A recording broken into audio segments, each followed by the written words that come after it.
Welcome to the Busy Guy Show. My name is Vince LoCascio, and I have a truly busy guy here today. Gary Rabine, chairman of the Rabine Group. After graduating high school, he discovered his passion for paving driveways and started his own business. That company today, which is now the Rabine Group, which includes 11 companies. He also has a podcast called Ditch Digger CEO, and he is now a candidate for the governor of Illinois, which he calls the best state in the middle of the greatest country in the world. Gary, thanks for being on the show. Hey, Vince, thanks for having me. I appreciate being here. And I know you are a busy guy, so thank you. If we can, just start a little bit, just a little general bio about you for people that don't know. But you were born and raised in Illinois, in a larger family, a brother and 4 sisters. Yeah, born and raised in Fox Lake, Illinois, and Spring Grove, Illinois, so far northwest suburbs. And grew up in a family of, like I said, of 6 kids. I was the 5th and the first son, and my brother was born after me. And we grew up in a kind of a cottage area of the chain of lakes. And with a father that was a great father that is still today, 82 years old, still got the same crazy work ethic and the same ornery, kind of fun-loving ornery attitude. But my dad was a workaholic. Worked in a factory, had many side jobs to feed our family of 6. Married my mom young, and so it's a good story. My dad's an awesome guy. My mom passed away about 11 years ago, and she was a great mom as well. So we grew up without a lot of stuff, but a lot of love. And I think that's the key to success is growing up with people that love you, and then if you can find the love of God also on top of that, man, you got the world, man, by the shorts, in my opinion. Nice. And you started early. I mean, you had jobs, paperboy, mowing lawns. Yeah, paperboy, mowing lawns. And the best money I made back then, 10 years old to 13 years old, 14 years old, was dumpster diving. There's a bunch of marinas around our house, so aluminum cans were abundant. I mean, it was really, half tin cans back then, half aluminum, and then recyclable bottles. And I realized that was my gold mine back then in the dumpsters of the marinas around the chain of lakes. So newspaper routes paid me $6 a week with a couple dollars tip, usually a couple dollars in tips on the 35 papers I had to deliver. And then my lawn mowing was $15-20 for the lawns I mowed on my route. But the big money was dumpster diving, jumping in the dumpsters on the weekends, Saturday and Sundays, and mining aluminum cans. It was that's a discovery I had back then of what I believe is entrepreneurship and understanding how to make money and be productive and make money. It was exciting back then. It's still exciting today. Great. Well, it started early, and in one of your interviews, you mentioned about the word grit, about getting your hands on, getting dirty, and doing work. Can you expand on that and tell us a little bit about what that means? My dad found a picture yesterday of me delivering newspapers in a boat. And I was in the Tribune back then. I delivered newspapers, and it flooded around our neighborhoods. And every year almost it flooded up to the houses. And so I delivered newspapers in a boat, and other people didn't get that. And somebody took a picture in the newspaper, printed it in the Tribune back then, 1970, probably 1974, 5, whatever that was. But my dad taught us grit. Right, he was a tough father, and taught us grit, and that's a blessing, because tough times in your life are going to come, and if you understand that you've got to work hard through those tough times, you'll get through them, and you realize failure is just another step in the in the way to success, in my opinion, right? I mean, on the another rung in the ladder of success is more failure, right? We got to fail fast, learn, and get stronger and grow. Yeah, I know it's a different world now. I don't even know if they still have paper boys. I hope people are getting them anymore. But I think it was a great opportunity for us. I did the same thing. What out of high school? What drove you? It sounded like you had your own company even young as a kid with recycling. But what really drove you to start your own company? Yeah, my dad had all these businesses, and I didn't really ever want to work for my dad. He was a tough guy to work for. You better be out of bed, or 5:30 in the morning, and you better be out working hard and fast. And if you weren't doing your own thing, he had you doing something, whether it was tree cutting or everything that he did. He had us kids around him if we didn't have something else we were doing. but he accepted that. If you had something you were doing to make your own money, he was okay with it, and he'd work on his own if he had to that day. I worked for my dad, learned how to run a little old Bobcat he bought at one point, and then labored and stuff as a young 13, 14, 15-year-old kid. I subcontract out my lawns and my newspaper routes to my brother, and then a couple of neighborhood kids. So I still made money on those, but a little less because I subbed it out. And then I couldn't get anybody to dumpster dive. The maggots and all the things you find in dumpsters wasn't something that I could get other people to do. So my big money there went away. So I had to replace that. And my dad had me grading driveways and yards with little Bobcat as he delivered dirt. He had bought a little truck and delivered dirt. But another guy discovered me grading driveways. He was a friend of my dad's. He had a little driveway paving company out of Antioch, Illinois. And he said, "Man, that kid's pretty good." He said, "I think this is like my 8th grade summer or whatever. That kid's pretty good. Could he grade driveways for me once in a while when you're not using them?" And my dad said, "Oh, you have to ask him." So my dad was paying me $4 an hour back then. And this guy came up to me, asked me if I work. I said, "What do you pay?" He says, "What's your dad paying?" I said, $4 an hour. He goes, "I'll pay you $5." I said, "All right, whenever I'm working for my dad, I'm working for you." So sure enough, I did driveway grading first for him, and then that's where you take a skid steer, a little Bobcat, and you grade the gravel, spread the gravel out and all that. And then I learned how to jump on the box that spreads the asphalt, and learned how to rake the asphalt and shovel and do all the other things, right? So I liked it a lot, and when I was graduating high school, realizing I wasn't going to college, I thought it'd be the landscaping or paving that I would do. And my dad didn't like paving at all. He couldn't stand it. He's like, that's dirty work. It's terrible. He goes, "You don't want to do that. It smells bad. And stuff gets all over your boots. It's a dirty job." I said, well, so my mind was like, that's the job I want to do. That's the business I really want to try to start. So out of high school, I did a lot of things and focused on, paving business more than anything else. And, within a few years, paving was majority what I did. So that's how it started. So 1981, graduating high school. Really focused on paving driveways. That grew. Eventually, I never wanted to be partners with my dad, but eventually he bullied his way into partnership with me a few years later, and we worked for about 8 years together, and then got into our last fist fight on the job, and then that was. I heard that story. That's amazing. My dad and I, we again, we believed we could do that and still at the end give a hug and love each other at the end of the day. It wasn't easy always, but we didn't always agree. So we would usually go to that, kind of like a slap upside the head, and sometimes it ended up on the ground. And back then I was a wrestler. My dad's a big guy, but I was a wrestler, football player, so I was a pretty strong guy too. So either way, it's kind of funny, but we had I call it the last fist fight on the job when we had about 150 people in a cafeteria along the job site watching this happen at 12:15. We didn't know they were in the building, but there's wall of glass, and we were out paving the parking lot, and that was the last time. I said, "Dad, we're not," at the end I was like, "Hey man, I love you, but we'll never be partners again." And he goes, "What are you talking about?" I said, "Well, I'm either gonna start my own business, and I'm either gonna buy you out or you're gonna buy me out, and this time at this point we're partners, right? Because we're not going to be partners ever again. This is embarrassing. Can't be professional. We can't grow this business if this is what we're doing." And back then we were about a $2 million company. That was 1993. Beginning of 1994 is when I finally got a deal together to buy them out. And we grew. From there on, we continued to grow, right? And so grew into a parking lot paving company. Into mid 90s, late 90s, grew into a parking lot paving company. Grew into a paving company that paved concrete and asphalt in the early 2000s. Started hiring the best engineers I could find in the world to be on my team so we could deliver the best experience for our customers, not just mom and pop building owners, but also building owners that are national building owners. And so we grew from that little driveway company to a parking lot company in Illinois, then eventually all over the Midwest. And then about probably 13, 14 years ago, we were capable of paving parking lots everywhere in the country, any state in the country, including Alaska, Hawaii, whatever. And so that was our success. So the understanding over the last 20 years, really starting about 20 years ago, but really laser focused 15 years ago on being a company that could provide parking lot paving, concrete or asphalt, to our customers anywhere in America.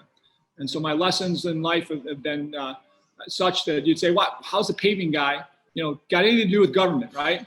And leading in government. Well, I believe a few things. I believe my experience in labor for the first 20 years of my life is I respect labor. I love labor, shoveling asphalt, concrete, moving dirt, operating heavy equipment, driving truck. I mean, these are all things I still love, right? I love to do.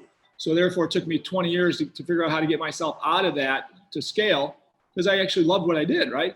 But knowing that if I was going to grow, I had to replace myself and duplicate myself. I had to find, great people and put together good training programs to do that. So the last, if I may, that's what I admire about you, because I can relate to it. It's not about me, but I was a garbage man. I know about, the maggots and getting dirty and the paper boys and stuff. But I want to just lead to another question. And it's a very broad question across the board, but you didn't go to college. Do you recommend it? Well, for me, it was a blessing that I did. My dad actually, convinced me that I was too stupid to go to college, and maybe he was right. I didn't go, right? He'll still say that today. He said, "See, I was right. You didn't go. You did okay, right?" So anyway, like I said, he's 82 years old. He's my buddy, and he's just as funny as he ever was. But he still thinks he's a hard ass. I mean, and he kind of is actually at 82 years old. but either way, your old man kick his ass. What's that? If your old man kick his ass. Yeah. Well, you're talking. Okay, go ahead. I'm talking about my dad. He's still pretty much an old hard ass, but an amazing guy. I can story after story. I could write a book about him because he's a super gritty guy and a tough old guy. But anyway, bottom line is, yes, my dad told me I was too stupid to go to college, and I took that in a way that I love him, I know him, and he just he was threatened by a college education, in my opinion. But in the long run, I think I'm blessed that I didn't go. I had 4 years of a jump on anybody else in making money and understanding how to make money. The lessons of that I learned, right? I believe were lessons that were way better than I could ever learn in college. I mean, specifically, accounting and finance and operations and all these things I had to learn on the job, on the fly. Law. I learned a lot about labor law and law through the growth of my businesses. And then scaling a business and entrepreneurship, all these things back then, no way I could have learned in a 4 or 5, 6 years, a degree, whatever, 4 years and a MBA couldn't have taught me what I learned in those first 4 or 5 years. So for me, I think I was very blessed that I didn't go. I'm also a person that learns by doing things and not by sitting in a classroom. I've always been, ADD and so I've always learned better by doing things and getting out and getting dirty and doing it. So for me, I think I chose the best route, not because that was the route that I wanted maybe at the time, because we just couldn't afford a college education, and my dad wasn't going to be helping me out with it because he didn't believe in it. He didn't have a ton of money. So hard work, me, man. You don't sweat in a classroom. No, well, you don't learn real accounting, in my opinion. You don't get knocked in the teeth when you lose your butt over a few months in business. You lose a bunch of money. Now you got to figure out how you're going to get by, how you're going to pay your bills, how you're going to make your payroll, make your home payment, right? I think those lessons in life are the best. If you realize you're going to lose once in a while, you'll realize you're going to fail once in a while. You just got to you got to understand what the lessons learned are through those failures, and you're going to get better and stronger.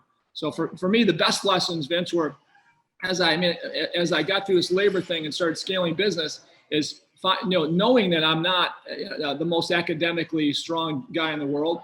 As I grew, I was expected by the biggest companies in the world that we work for to have some good engineering, to have a great team when it comes to finance and all the other things. And so I started surrounding myself with the best people I could find, probably 15, 20 years into my business. And then eventually gave away to my customers the best engineering we could find in the world to give them on mixed designs and concrete, asphalt paving, and how to create longevity in their pavements, because these customers are spending millions of dollars a year on what we do.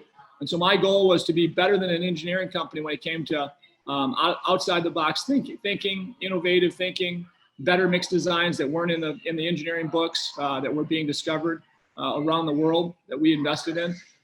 So again, that became our thing. Is we became the most innovative company in our space, and we still are really in the world. And that's a long story, but we do crazy things that nobody else does. We use drones like nobody else. We use artificial intelligence like nobody else in our industry. We have the most high-tech equipment you can imagine that paved concrete and asphalt. We use 3D technology to pave concrete parking lots. Super efficient, high quality parking lots, right? So again, we're always going to invest in the best in the world because we are our mind's always expanding, and our leaders are always expanding to network, be mentored, and hire the best in the world. So I believe that mindset in politics is going to make me a winner. I'm already building a team of the best minds to fix Illinois. Economics is a big deal. I love it in business, and I'm going to love it in government. I've got Art Laffer on my team, one of the best minds I think in the country, maybe in the world when it comes to turnaround government. He's been part of Ronald Reagan's team, Margaret Thatcher's team, and many other governors in our country that have been successful turnaround government. This guy has been on the team of most of them. So I had to go sell myself to him like I had to my customers and my teammates that I when I hire world-class people, I got to sell them that we're the place to be and I'm the person to work for. Nowadays, my son does that, right? My son and my daughter and our leaders do that. But I had to sell Art Laffer on why to come to work for Gary Rabine and why it was important, number one, and why I was a person that could win. And then when I win, really go after the change that he believes could be done and I believe can be done in Illinois. Yeah, there's many interviews in your future. I know. Yeah. Some of I want to just ask you a couple questions somebody may not ask you. Any favorite books? Yeah, I've got many favorite books. I Built to Last is a great one years ago. I read, and I read a couple times since. Blue Ocean Strategy is an amazing, simple read that just talks about differentiation and how you're going to be the best in the world at what you do. You better differentiate. And so one of my slogans: differentiate or die. Because if you don't differentiate, you're just a commoditized product, and commoditized products don't survive very easy. And so back to Illinois. We need to differentiate. We need to be stronger than the states, not weaker than the states around us. And if we don't differentiate so people love being in Illinois and people love coming to Illinois, Illinois as a state's going to die. And differentiate or die is a big thing for me. I've been thinking about that for years. My slogans have been discover the difference because we differentiate strongly in every business that we hold on to. If we're going to be commoditized, we probably sell out of that business. If we can't be strong enough, world-class enough to differentiate. So I believe in government, it's got to be the same thing. We got to differentiate as a state if we're going to stop this exodus, and that's my goal. So that's another one. Also, negotiation is a key to success, not just in business, but in politics, right? So many books I've read about negotiating, and Donald Trump's old book was one of those I read years ago, probably in the 90s before I knew who he was. And The Art of the Deal was a great book to read. I've read that a couple of times since, right, just to kind of refresh. But boy, if you can't negotiate in the best interest of your team, right, your business, your family, you're going to struggle in life. And I believe in politics, we have very few people that understand negotiations because they don't come from a place where they had to survive. They don't come from a place where they had to negotiate on a weekly, sometimes daily basis to survive and get through tough times. And what about for people to get to know? What about movies? Any favorite movies? You know what? I don't watch a lot of movies. I like Clint Eastwood movies. Clint Eastwood, I got to know him at a couple fundraisers. My wife and I.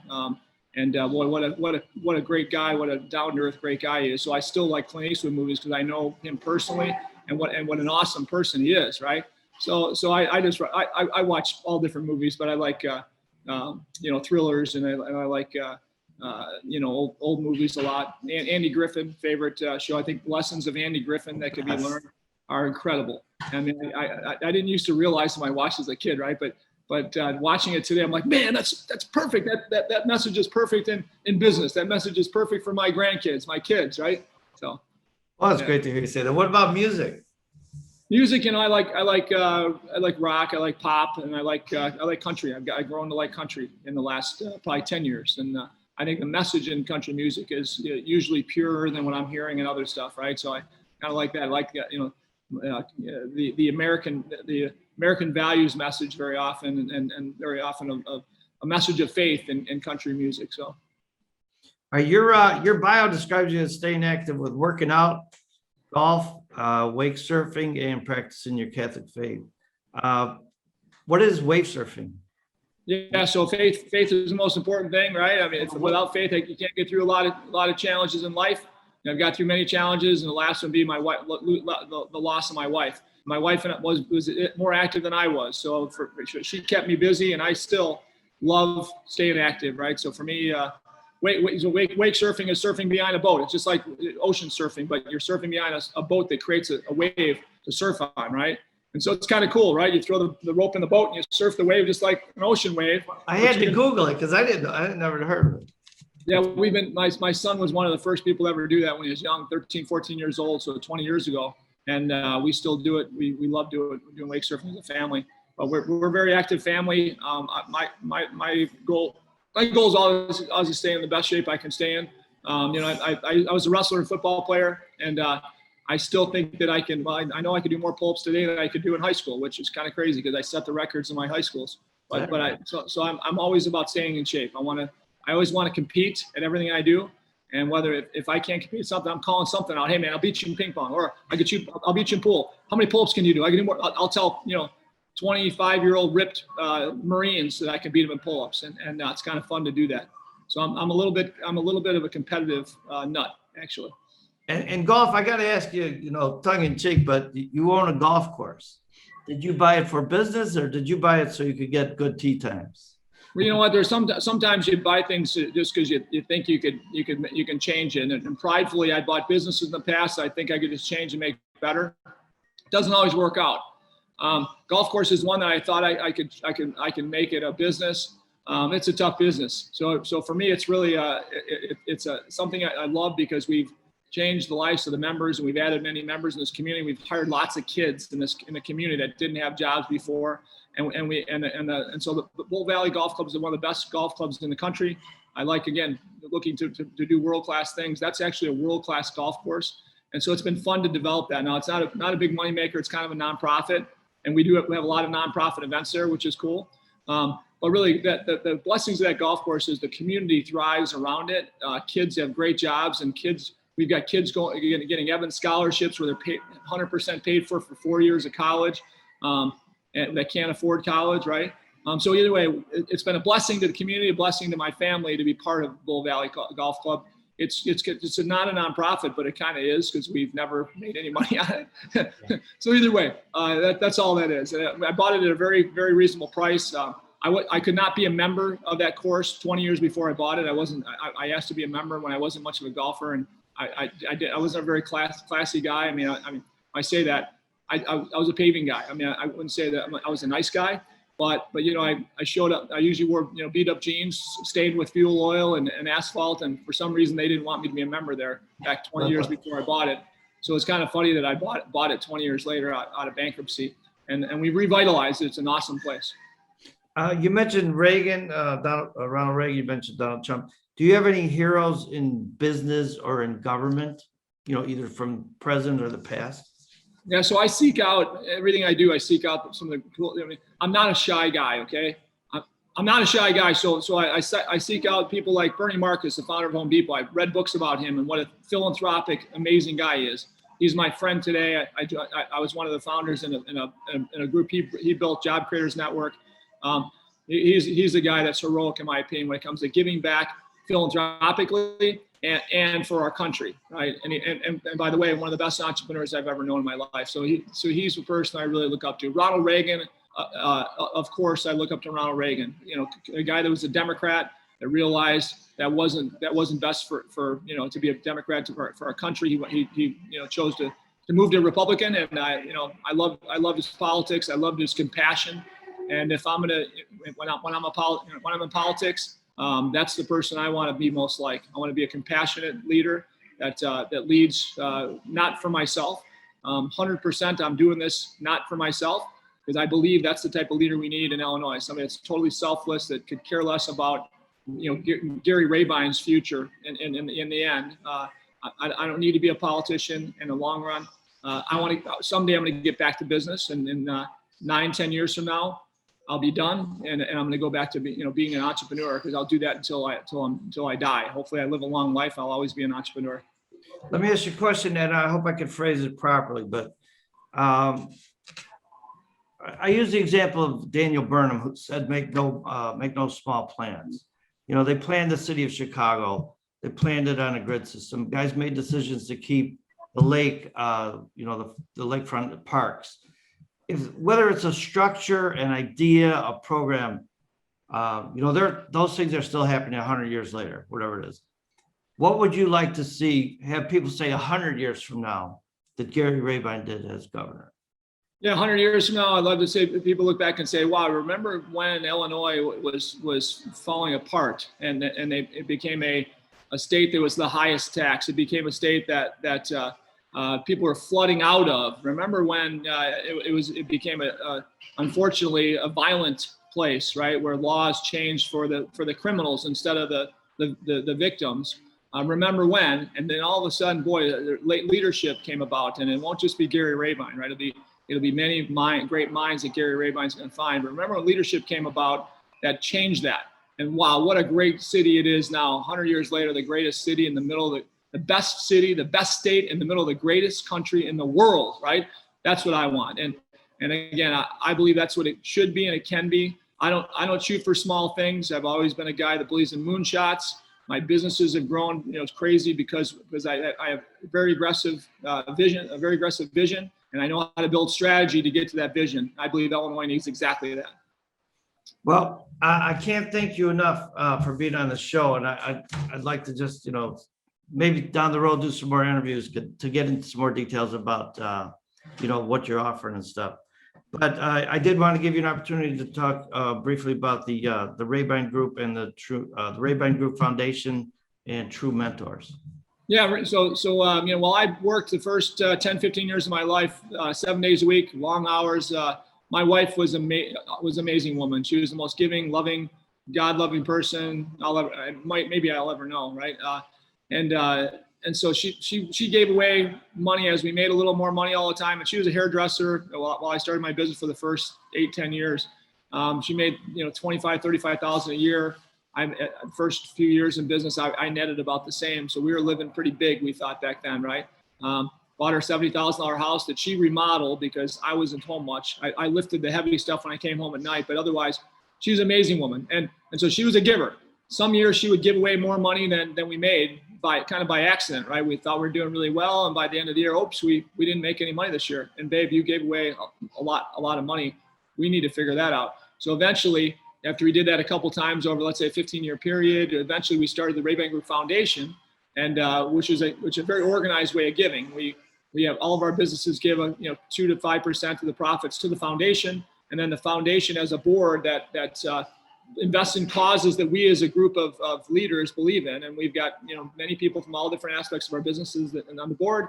We invest in children, elderly, veterans, and homeless. And so my wife and I started that, and it's grown to be a great foundation today that's sustainable by itself. If Rabine Group loses money in a year, that still gives back money because it's become an annuity now. All right, and people can find out everything about True Mentors, everything else on the website, correct? Yeah, True Mentors talk about that. That's another time, but it's a mentorship organization where we mentor young people to be leaders. Yes. All right. God bless you. I wish you all the health, the happiness, and success. And Illinois would be very fortunate to have you as governor. Rabine for governor, buddy. Thanks, Vince. Be good. Stay busy. Appreciate it. You too.